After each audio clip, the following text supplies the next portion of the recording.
গোপালগঞ্জে সংঘর্ষের পর কারফিউ ১৪৪ ধারা উঠে গেছে, তবে ৫ দিন পরেও পরিস্থিতি পুরোপুরি স্বাভাবিক হয়নি।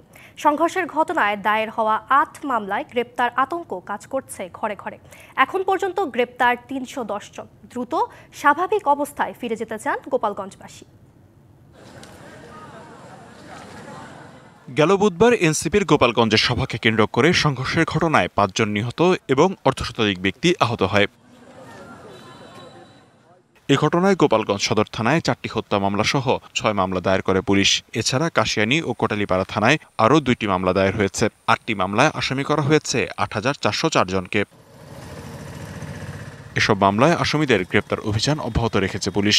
গ্রেপ্তার আতঙ্কে কমেছে জনসমাগম।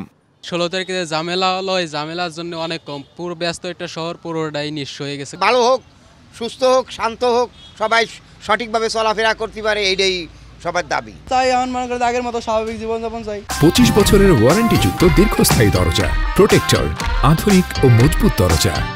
১৪৪ ধারা প্রত্যাহারের পরও লোকসমাগম কম। প্রভাব পড়েছে ব্যবসা বাণিজ্যে। বিপাকে খেটে খাওয়া মানুষ।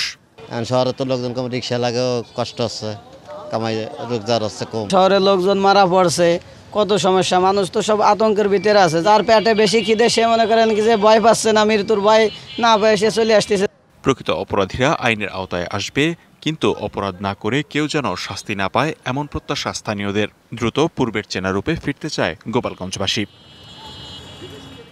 DBC news desk.